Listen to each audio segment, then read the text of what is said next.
Joy to the world, the Lord is come. Let earth receive her King. Dear friends, இப்போ நம்ம வந்திருக்கிறது சென்னையில் உள்ள எக்மோரில் இருக்கிற சென்ட் ஆண்ட்ரூஸ் தேவாலயத்துக்கு தான் வந்திருக்கோம். அதோடைய பேர் தி கர்க். கர்க் என்றால் ஸ்காட்டிஷ் மொழியில் தேவாலயம் என்று பொருள். செயின்ட் ஆண்ட்ரூ தேவாலயம் தி கர்க் என்று பிரபலமாக அழைக்கப்படுகிறது. கிழக்கிந்திய கம்பெனியின் ஸ்காட்டிஷ் சமூகம் அப்போது மெட்ராஸ் என்று அழைக்கப்பட்ட நகரத்தில் ஒரு வழிபாட்டு தலத்தை விரும்பியது. தி கர்க்கின் அடிக்கல் 1818 நாட்டப்பட்டது. அது 1821 பிரதிஷ்டை பண்ணப்பட்டது. 200 ஆண்டு கால வளமான வரலாற்றை கொண்ட இது இப்போது ஒரு பாரம்பரிய தேவாலயமாக நிற்கிறது. மைதானத்தையும் ஏற்கனவே உள்ள கட்டிடத்தையும் கர்க் அமர்வு பல கட்டிடங்களுக்கு உரிமையாளரான டாக்டர் லூகாஸிடம் இருந்து வாங்கியது. மேஜர் தாமஸ் ஃபியோட் டி ஹாவிலண்ட் கட்டிட கலைஞராகவும் தலைமை பொறியாளரான கார்னல் கால்டுவெல் தலைமை பொறியாளராகவும் இருந்தனர். இந்த கட்டிடம் 20,000 யூரோ செலவில் கட்டப்பட்டது. 1818 முதல் தி கர்க் ஸ்காட்லாந்து திருச்சபையை சேர்ந்த மிஷனரிகளால் சேவை செய்யப்பட்டு வருகிறது. ரெவரண்ட் டாக்டர் ஜான் ஆலன் முதல் மிஷனரியாகவும் நடுவராகவும் இருந்தார். ரெவரண்ட் டேவிட் சிங் 1983 முதல் இந்திய மிஷனரி ஆவார். ஒரு உயிருள்ள தேவாலயமாக கடந்த 2 நூற்றாண்டுகளாக செயின்ட் ஆண்ட்ரூ கர்க் சபை சென்னையிலும் அதை சுற்றியுள்ள பகுதியிலும் பல்வேறு ஊழியங்கள் மூலம் பல சமூகங்களை சென்றடைந்து வாழ்க்கையை தொட்டு கிறிஸ்துவின் அன்பை பகிர்ந்து வருகிறது.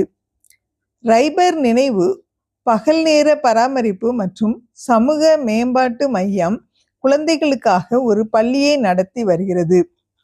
ஆஷா ப்ராஜெக்ட் குறிப்பாக பலவீனமான பிரிவுகளை சேர்ந்த மாற்றுத்திறனாளி குழந்தைகளுக்கு சேவை செய்கிறது.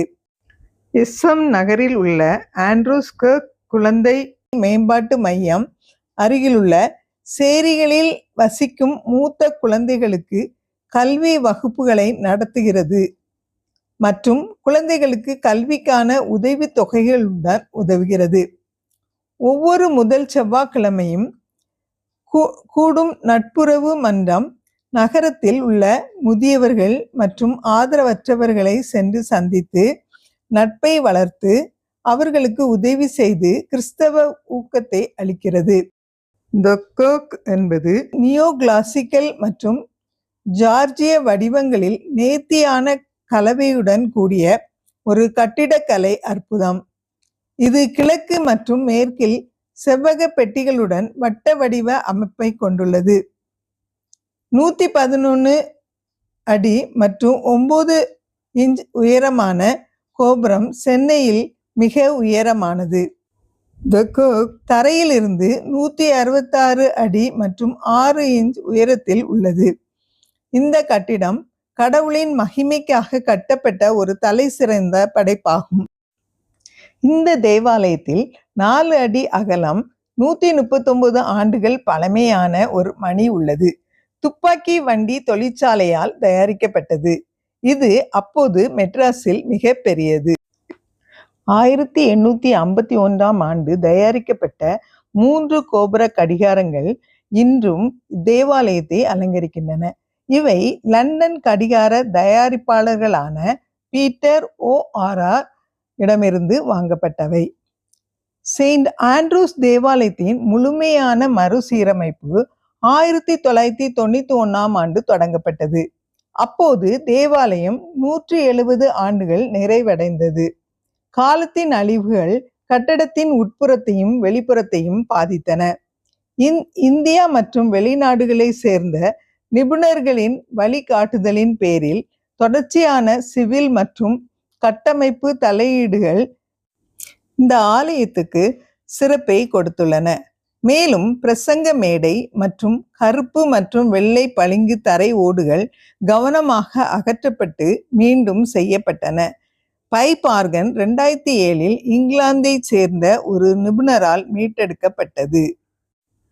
இப்போ நீங்க எல்லாரும் இந்த ஆலயத்தை பார்த்துட்டு கண்டிப்பா ஒரு ஆராதனையிலும் இருந்துட்டு போங்க. இதுவரை நீங்க குக் ஆலயத்தின் ஹிஸ்டரியை கேட்டீங்க. இன்னும் ஒரு ஆலயத்தின் ஹிஸ்டரியை இன்னொரு வீடியோல கேட்கலாம். அதனால சப்ஸ்கிரைப் பண்ணுங்க, ஷேர் பண்ணுங்க, லைக் பண்ணுங்க. Thank you so much.